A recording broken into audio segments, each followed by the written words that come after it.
Aujourd'hui, je souhaite me plonger dans l'intrigante comédie satirique allemande Look Who's Back. Attention, spoilers.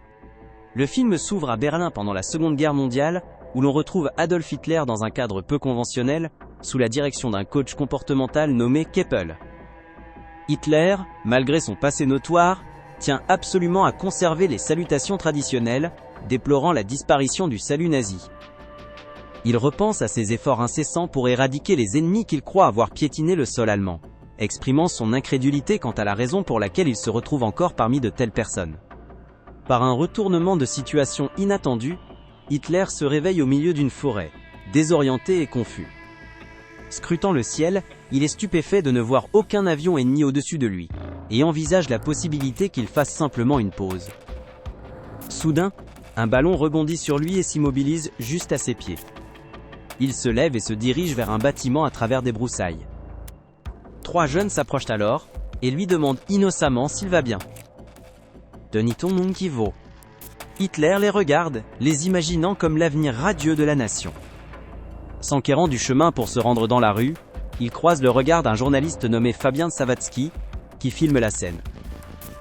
Hitler décide de se rendre au tristement célèbre bunker du Führer. Une fois dans la rue, il est stupéfait de voir des gens le prendre en photo sur des monocycles. En digérant ces images étranges, il se dit que, malgré le déblaiement des décombres de la ville, la population semble avoir perdu la raison. Sa curiosité le pousse à toucher une voiture moderne, et il commence à se demander s'il n'est pas tombé dans le coma, et n'a pas manqué une victoire. Conscient qu'il est dépassé, il cherche des informations, mais ne trouve la confusion que lorsqu'un homme qui l'aborde lui demande un selfie. Accablé par les flashs incessants des appareils photo, il soupçonne que quelque chose cloche dans ce nouveau monde.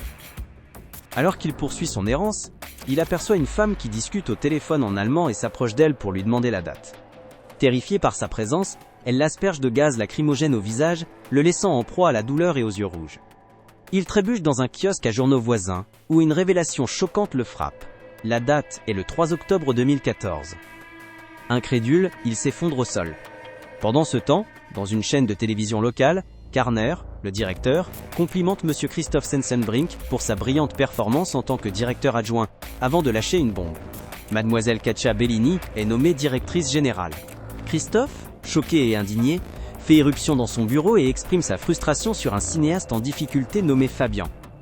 Alors même que Fabian implore son poste, il est expulsé de force par les gardes. Plus tard, Hitler se réveille dans le kiosque à journaux, encore désorienté. Il interroge le commerçant sur la date, qui confirme qu'ils sont en 2014. Déconcerté, Hitler soupçonne qu'il pourrait faire partie d'un complot ennemi élaboré, et prévient le commerçant de sa colère potentielle. Au lieu de la peur, le commerçant lui tend une tablette de chocolat, qu'Hitler inspecte, avant de déclarer qu'elle est fabriquée à partir de céréales pressées industriellement. Il interroge le commerçant sur la pénurie de pain persistante, mais apprend qu'il a plus de clients turcs que prévu, une idée qui choque le Führer. En feuilletant le journal turc, la réalité le frappe de plein fouet, il n'a pas gagné la guerre. L'Allemagne est désormais aux mains de gens qu'il trouve totalement incompétents. Se lamentant sur l'existence de la Pologne, il conclut que tout l'effort de guerre a été vain. Pendant ce temps, Fabian, affligé d'avoir perdu son emploi, regarde une vidéo de son reportage footballistique, sans remarquer qu'Hitler est derrière lui, jusqu'à ce que sa mère le lui fasse remarquer. Amusé, Fabian n'arrive pas à croire que quelqu'un ressemble autant au Führer. De retour à la boutique, le commerçant demande à Hitler de sortir et de poser le journal.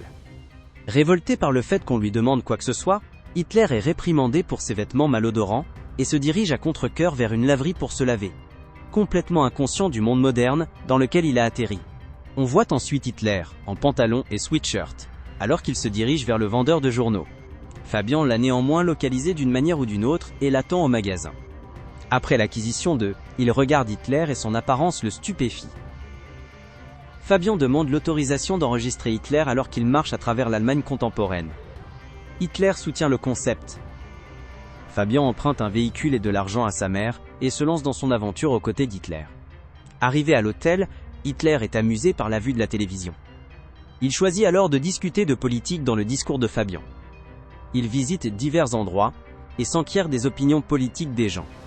À la suite des entretiens, il découvre qu'en son absence, la démocratie n'a eu aucun effet sur la population. Il examine le mécontentement et la colère étouffée, ce qui lui rappelle les années 1930, où beaucoup partageaient le même avis. L'expression désillusion politique était absente. Hitler est informé que sa conviction selon laquelle le mélange racial est inefficace est encouragée par les immigrants dans le pays. Hitler est ensuite interrogé par Fabian sur l'origine de sa moustache distinctive. Hitler répond : « J'ai taillé ma moustache pour qu'elle convienne à un masque à gaz. » Au bout d'un moment, ils arrivent tous deux dans une propriété où Hitler reçoit un chien qui m'a mordu. Furieux, il tire sur l'animal. Après l'avoir réprimandé, Fabian lui confisque le pistolet. Au cours du voyage, Fabian finit par se retrouver à court d'argent. Cependant, il élabore une stratégie et persuade les passants de laisser Hitler dessiner leurs croquis. Hitler crée des illustrations caustiques que les gens paient parce qu'ils les trouvent hilarantes. Une fois l'argent réuni, ils reprennent leur route. De retour en ville, Fabian diffuse une séquence d'Hitler à Christophe. De nombreuses personnes ont vu la vidéo, dont Fabian. Elle avait été mise en ligne. Christophe trouve le nombre de vues impressionnant. Dans le film, il demande à Fabian le nom et le numéro de téléphone d'Hitler.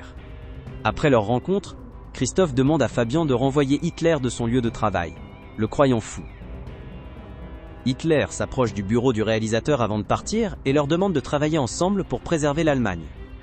À ses côtés, Bellini, intrigué par le concept, l'interroge sur sa stratégie.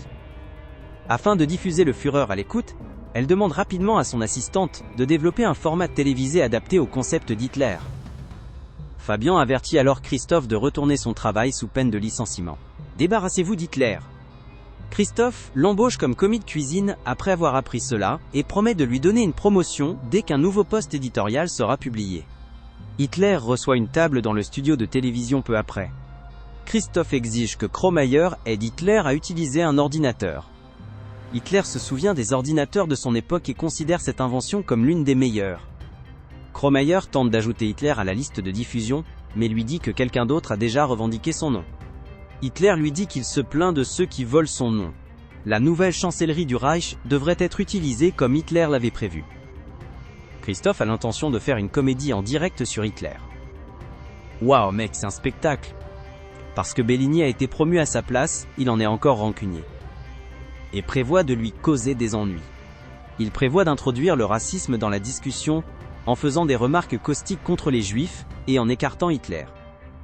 Le présentateur, Witzigmann, appelle au début de l'émission. Hitler sur l'estrade. Son apparition fait l'objet de rumeurs dans le public, mais lorsqu'il regarde Hitler, le silence se fait à l'arrivée de la foule. Hitler ne lit pas, mais il rompt rapidement le silence. Suivant le texte. Il dit qu'il est censé faire une blague sur l'immigration, mais il dit « Je ne le ferai pas ». Il affirme que, bien que la télévision soit une merveilleuse création humaine, les émissions diffusées sont absurdes. Il clarifie des questions comme le chômage et la pauvreté, et prédit que sans le savoir, les citoyens du pays se dirigent vers l'abîme. Hitler promet de lutter contre la télévision jusqu'à ce qu'il y parvienne, et pas seulement jusqu'à ce que l'abîme soit exposé. Les vaincre. Tout le monde l'applaudit et trouve l'idée séduisante. Vu la popularité d'Hitler, Witzigmann, le présentateur, devient jaloux. Bellini demande à Christophe de diffuser Hitler dans toutes ses émissions. Christophe est contrarié, car son idée n'a pas fonctionné. La scène qui suit montre Hitler s'exprimant dans diverses émissions télévisées et expliquant que son objectif est de restaurer la gloire de l'Allemagne. Sa popularité grandit considérablement et il rencontre plusieurs personnalités et dirigeants du parti. Il commence à surprendre tout le monde avec sa perspicacité. Lors d'une visite au siège du NPD, Hitler et Fabian décident de s'installer à Berlin. Il appelle Ulf Birn, le président fédéral du NPD, et lui demande ce que sa raison a accompli jusqu'à présent. Hitler l'insulte, affirmant qu'ils ont déjà perdu trop de temps et que le mouvement est pris de court par leurs propos. Quand Christophe voit la police et le procureur à la télévision, il est ravi et enthousiaste. Le studio. Leur objectif déclaré est d'enquêter sur une possible violation de la législation anti-haine. Bellini veut alors savoir ce qu'ils doivent faire. Christopher pose rapidement la question de l'annulation de l'émission du dirigeant. Le procureur a donné son accord pour la poursuite de la diffusion de l'émission. Bellini pousse un soupir de soulagement tandis que Christophe joue la comédie. Après le départ du procureur, Kromayer distribue une lettre à Christophe, confirmant le paiement du chien qu'Hitler avait abattu plus tôt dans son voyage. Christophe reçoit la lettre avec joie. pensant qu'il pourrait s'agir d'un moyen de semer le trouble. Par la suite, Hitler apparaît dans une émission de télévision où il est interrogé directement sur ses différents rôles tout au long du conflit. Le journaliste lui demande de cesser de le contacter. Légende, mais Hitler affirme vouloir le faire. Que rien de ce qu'il fait ne peut être excusé. On lui montre les images où il a tiré sur le chien. Ce film distrait les auditeurs. Hitler, furieux, le menace de faire de même avec sa personne. De plus, il prétend qu'il transformera leur studio en parking pour chars. Christophe apprécie les réactions de colère.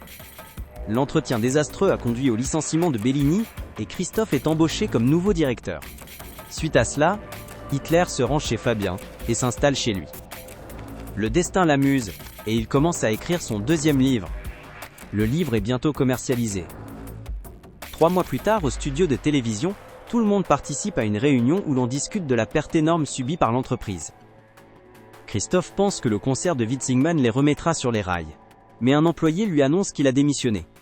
Christophe devient anxieux et furieux contre les ouvriers choisis, ce qui entraîne l'échec du spectacle. Christophe est intrigué par la suggestion d'un membre de l'équipe de retrouver Hitler. Il renoue avec Hitler et propose à Fabien de dépenser 1 million pour le film qu'il tourne actuellement, à condition qu'en échange, il le diffuse à la télévision. Sur place, la grand-mère de Kromayer reconnaît Hitler lorsqu'il se rend chez lui avec Fabien. Elle affirme qu'Hitler a gazé et tué tous les habitants. Un criminel, selon elle, et lui ordonne de partir. Durant leur voyage, Hitler exprime son étonnement face à l'héritage juif de Kromayer. Alors qu'il commence à dénigrer les juifs, il utilise un langage déshumanisant. Fabien est submergé par la déception des actes et des paroles d'Hitler. De retour sur le plateau, Fabien convainc Hitler de retourner voir comment il est arrivé sur place. Il demande à Hitler ce qui s'est passé avant que la balle ne lui arrive dans la forêt, mais Hitler n'en a aucun souvenir. Au coucher du soleil, il s'éloigne du plateau et est encerclé par un groupe de voyous. Il l'accuse d'être à l'origine du complot visant à reconquérir l'Allemagne et le réprimande sévèrement, le frappant au visage. Alors qu'Hitler ouvre les yeux, il se retrouve dans un hôpital, devant Bellini. Fabien visionne rapidement la vidéo des garçons jouant au football. Hitler se relève d'un bond lorsqu'il l'examine attentivement. Fabien est stupéfait par ce qui s'est passé avant. Il se précipite là-bas et découvre un panneau indiquant l'emplacement du site historique du Führerbunker. Tentant d'atteindre l'établissement médical, il ne parvient pas à localiser Hitler. Bellini dit qu'il se dirige vers le lieu de tournage. Fabien révèle qu'il est le véritable Adolf Hitler, mais Bellini ne le croit pas. Fabien fait semblant d'être fou et tente d'expliquer sa théorie de manière hystérique. Les gardes tentent de l'arrêter, mais il s'enfuit. Fabien pointe un pistolet sur Hitler, à son arrivée sur le plateau. Concernant son identité, Hitler affirme n'avoir jamais prétendu être quelqu'un d'autre. Fabien affirme qu'Hitler trompe les gens. Hitler répond à sa propagande en affirmant que le peuple a élu un dirigeant qui partageait entièrement son idéologie en 1933. Avec Hitler à ses côtés, Fabien grimpe au sommet d'un immeuble, brandissant son arme. Ce faisant, il confronte Hitler et le qualifie de monstruosité. Hitler, à son tour, réplique en affirmant que les gens ordinaires ont élu un individu unique, et ont remis le destin de la nation entre ses mains. Le peuple l'a choisi, dit-il, car au fond, il partage les mêmes principes. Hitler est abattu par un Fabien outré, ce qui le fait tomber du haut de l'immeuble. Bientôt, Fabien entend la voix d'Hitler, qui déclare qu'il sème le chaos parmi les Allemands. Puis, juste après, Hitler, qui venait d'être renversé, réapparaît. À ce moment, Bellini demande une coupure dans le studio, et tout le monde applaudit le tournage. Il s'avère que tout cela n'était qu'un coup monté, et qu'un acteur inconnu jouait Fabien. Hitler poursuit en demandant à tous de penser à leurs camarades tombés au combat. Ailleurs, Kromayer sanglote en voyant Fabien à travers un trou dans l'hôpital psychiatrique. Hitler et Bellini sont occupés à donner des autographes et des interviews après la sortie du film. Lorsqu'ils croisent une voiture, les passants semblent apprécier Hitler et lui